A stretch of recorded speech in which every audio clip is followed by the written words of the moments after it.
ഇതിൽ നമ്മൾ എടുക്കുന്നത് objectives or goals of financial management ആണ്. ഇറ്റ്സ് ആൻ ഇമ്പോർട്ടൻ്റ് ആയിട്ടുള്ളൊരു ടോപ്പിക്കാണ്, എപ്പോഴും എക്സാമിന് ചോദിക്കുന്ന ഭാഗമാണ്. അതായത് ഈ ഒബ്ജക്റ്റീവ് എങ്ങനെ അച്ചീവ് ചെയ്യും എന്നുള്ള കാര്യമാണ് നമ്മൾ ഈ ബുക്ക് മൊത്തമായിട്ട് പഠിക്കുന്നത്.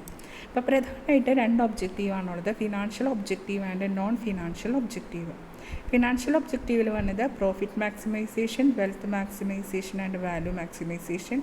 ദെൻ നോൺ ഫിനാൻഷ്യൽ വരുന്ന കുറച്ച് കാര്യങ്ങളുണ്ട്. ഇന്നത്തെ today's class deals with profit maximisation and wealth maximisation. എന്താണ് പ്രോഫിറ്റ് മാക്സിമൈസേഷൻ?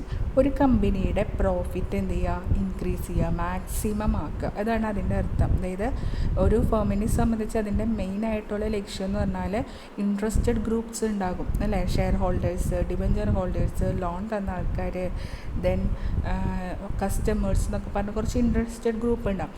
അവരുടെ എക്കണോമിക് ഇൻട്രസ്റ്റ് സേഫ് ഗാർഡ് ചെയ്യുക എന്നുള്ളതാണ് മെയിനായിട്ട് നമ്മുടെ ഫിനാൻഷ്യൽ ഒബ്ജക്റ്റീവ്. അപ്പോൾ ഒരാൾക്ക് തൻ്റെ എക്കണോമിക് ഇൻട്രസ്റ്റ് സേഫ് ഗാർഡ് ചെയ്യാന്ന് വെച്ചാൽ അവർക്ക് മാക്സിമം പ്രോഫിറ്റ് കൊടുക്കുക എന്നാണ് അതിൻ്റെ അർത്ഥം. According to this view, the main aim of financial management is to earn maximum profit.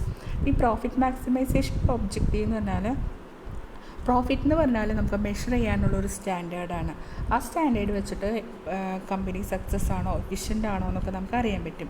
Then profit is essential for the survive. നമുക്ക് ബിസിനസ്സിൻ്റെ സർവൈവിന് അത് എസെൻഷ്യലാണ്. അപ്പോൾ മാക്സിമം പ്രോഫിറ്റ് എന്ന് പറഞ്ഞാൽ നമുക്ക് ഗ്രോത്ത് ഉണ്ടാകും എന്നാണ് അത് കാണിക്കുന്നത്.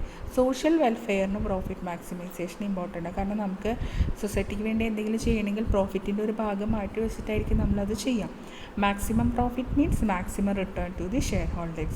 ഈ പ്രോഫിറ്റിനെ നമുക്ക് എന്ത് ചെയ്യാം, ഫ്യൂച്ചർ ബെനിഫിറ്റിലേക്ക് വേണ്ടി ഉപയോഗിക്കാൻ പറ്റും. മുഴുവൻ പ്രോഫിറ്റ് കൊടുക്കാതെ കുറച്ച് കൊടുത്തിട്ട് ഫ്യൂച്ചർ എക്സ്പാൻഷൻ ഉപയോഗിക്കാം. പ്രോഫിറ്റ് ഉണ്ടെങ്കിലേ അവിടെ എക്സ്പാൻഷൻ്റെ ആവശ്യം വരുന്നുള്ളൂ. പ്രോഫിറ്റ് ഉള്ളൊരു കമ്പനിയിലേക്ക് കൂടുതൽ ആൾക്കാരും എന്ത് ചെയ്യും, ഇൻവെസ്റ്റ്മെൻറ്റ് നടത്താനായിട്ട് വരും.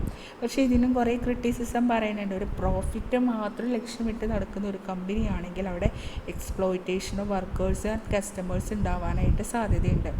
കാരണം എന്താ, മാക്സിമം പ്രോഫിറ്റ് കിട്ടണമെന്നാണ് നമ്മുടെ ആഗ്രഹം. അപ്പോൾ നമ്മൾ കൂടുതൽ വർക്കേഴ്സിനെ കൊണ്ട് പണിയെടുപ്പിക്കും, കൺസ്യൂമേഴ്സിൻ്റെ നിന്ന് കൂടുതൽ പൈസ ഈടാക്കാനുള്ള ചാൻസ് ഉണ്ട്. ദെൻ ഫ്യൂച്ചർ ഈസ് അൺസർട്ടൈൻ ആണ്. അപ്പോൾ ഭാവിയിൽ എത്ര പ്രോഫിറ്റ് കിട്ടും എന്നുള്ളത് നമുക്ക് വെൽ ഇൻ അഡ്വാൻസ് കണ്ടുപിടിക്കാൻ പറ്റില്ല. ഇപ്പോൾ നമുക്ക് കൊറോണ വന്നു, കുറേ ആൾക്കാർക്ക് ജോലി നഷ്ടപ്പെട്ടു, ബിസിനസ് കുറേയൊക്കെ ഡള്ളായി. അപ്പോൾ ഫ്യൂച്ചർ എന്താണെന്ന് നമുക്ക് അറിയാനായിട്ട് പറ്റില്ല.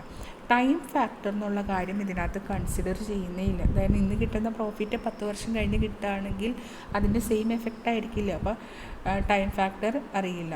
കട്ട് ത്രോട്ട് കോമ്പറ്റീഷൻ വരും. പ്രോഫിറ്റിന് വേണ്ടി നമ്മൾ വർക്ക് ചെയ്യുമ്പോഴേയും എല്ലാ ഫോമും അതേപോലെയാണെന്ന് വിചാരിക്കും. അപ്പോൾ കോമ്പറ്റീഷനായിരിക്കും അവിടെ ഒരു സൊസൈറ്റിക്ക് ഒരു വെൽഫെയർ വേണമെന്ന് ചിന്തിക്കാത്ത ആൾക്കാരും വരും. രണ്ടാമത്തെ വരുന്നതാണ് മാക്സിമൈസേഷൻ പ്രോഫിറ്റ് അല്ല, maximisation of wealth maximisation. Okay, അപ്പോൾ ഇവിടെ വെൽത്ത് എന്ന് പറഞ്ഞാൽ ഇൻ കേസ് ഓഫ് ഷെയറിലാണെങ്കിൽ market value of the share ആണ് വെൽത്ത്. അപ്പോൾ ഈ പ്രോഫിറ്റ് മാക്സിമൈസേഷൻ എന്നുള്ളതൊരു ഹാഫാണ്, അതൊരു അൺറിയൽ ആണെന്നാണ് ഇവിടെ സോളമൻ എസ്ര എന്ന് പറഞ്ഞിട്ടുള്ള ആൾ പറയുന്നത്. ഒരു കമ്പനീനെ സംബന്ധിച്ച് അയാളുടെ proper goal maximising the wealth of equity share holders. അതായത് ഈ വെൽത്ത് എന്ന് പറഞ്ഞാൽ കമ്പനിയുടെ മാർക്കറ്റ് പ്രൈസ് മാക്സിമം കൂട്ടിയിട്ട് അവർക്ക് ലോങ് റണ്ണിൽ വിൽക്കുമ്പോൾ, അതായത് കുറേ നാൾ കഴിഞ്ഞ് വിൽക്കുമ്പോൾ മാക്സിമം ബെനിഫിറ്റ് ആ ഷെയറിൽ നിന്ന് കിട്ടാം. ഈ ഷെയർ ഹോൾഡേഴ്സ് വെൽത്ത് മാക്സിമൈസേഷൻ എന്നുള്ള ടേം ഇൻട്രൊഡ്യൂസ് ചെയ്തത് ഡേവിഡ് ഡ്യൂറൻഡ് എന്ന് പറഞ്ഞിട്ട് ആളാണ്, ആൻഡ് ലുട്സ് എന്ന് പറഞ്ഞിട്ട് ആളും. ഡേവിഡ് ഡ്യൂറൻഡ് ആൻഡ് ലുട്സ് എന്ന് പറഞ്ഞിട്ടുള്ള 2 പേര് 1952 ഇത് ഇൻട്രൊഡ്യൂസ് ചെയ്തത്. അപ്പോൾ wealth maximisation aims to increasing earnings per share. ഒരു ഷെയറിൻ്റെ ഏണിങ്സ് കൂട്ടാനാണ് വെൽത്ത് മാക്സിമൈസേഷൻ ചെക്ക് ചെയ്യുന്നത്. ഇതിൻ്റെ അഡ്വാൻറ്റേജ് ഇൻവെസ്റ്റ്മെൻറ്റ്, കൂടുതൽ ആൾക്കാർ ഇൻവെസ്റ്റ്മെൻറ്റ് നടത്തും. ദെൻ കൂടുതൽ ബെനിഫിറ്റ്സ്, ക്ലിയർലി നമുക്ക് അതിൻ്റെ ബെനിഫിറ്റ്സ് മെഷർ ചെയ്യാൻ പറ്റും. ടൈം വാല്യൂവിനെ കൺസിഡർ ചെയ്യുന്നുണ്ട്. ഈ വെൽത്ത് മാക്സിമൈസേഷൻ എന്നുള്ളത് യൂണിവേഴ്സലി അക്സെപ്റ്റബിൾ ആണ്, കാരണം ഷെയറിൻ്റെ മാർക്കറ്റ് പ്രൈസ് കൂട്ടാം. ഡിവിഡൻഡ് പോളിസി മാനേജ് ചെയ്യാനായിട്ട് ഇത് ഹെൽപ്പ് ചെയ്യും. പിന്നെ റിസ്ക് ഫാക്ടർ ഉണ്ട് ഇതിനകത്ത്. അപ്പോൾ ആ റിസ്ക് വെച്ചാൽ ഷെയറിൻ്റെ വില കൂടുമ്പോൾ കുറയുമ്പോഴൊക്കെ നമുക്കതൊന്ന് റിസ്ക് ആൻഡ് റിട്ടേൺ ഇല്ലേ, അത് അറിയാൻ പറ്റും. ഗ്രോത്ത് ഉണ്ടാകും, റിസോഴ്സസ് കംപ്ലീറ്റ്ലി യൂസ് ചെയ്യാനായിട്ട് സാധിക്കും. ഇതിൻ്റെ ക്രിറ്റിസിസം എന്ന് പറഞ്ഞാൽ ഫേം എന്താ ചെയ്യണേന്ന് നമുക്ക് നമുക്ക് ഇതിനകത്ത് പെട്ടെന്ന് അറിയാനായിട്ട് സാധിക്കില്ല. അതൊക്കെ ഷെയറിൻ്റെ വില കൂട്ടാനായിട്ട് പൂഴ്ത്തിവയ്പ്പ്, ഇപ്പോൾ ഡിമാൻഡ് ഉണ്ട്, സപ്ലൈ ചെയ്യാനില്ല എന്ന് പറഞ്ഞാൽ ഓട്ടോമാറ്റിക്കലി വില കൂടും. അതേപോലെ പൂഴ്ത്തിവയ്പ്പ് ഒക്കെ നടത്തിയിട്ട് ഈ ഷെയർ ഇങ്ങനെ പിടിച്ചു വെച്ചിട്ട് നമുക്ക് ഷെയറിൻ്റെ വില കൂട്ടാം. അപ്പോൾ എന്താണ് ഫേം ആക്ച്വലി ഡു അത് നമുക്കറിയാൻ പറ്റില്ല. ഈ depends on company wealth of the share holders different ആയിരിക്കും. കൺഫ്യൂഷൻ ഉണ്ടാകും ഫിനാൻഷ്യൽ പോളിസിയിൽ. ഇങ്ങനെ നമ്മളൊരു മിസ്ലീഡ് ചെയ്ത് ഷെയറിൻ്റെ വില കൂട്ടുകയാണെന്നുണ്ടെങ്കിൽ ഫിനാൻഷ്യൽ പോളിസിയൊക്കെ വരുമ്പോൾ കൺഫ്യൂഷൻ ഉണ്ടാകും.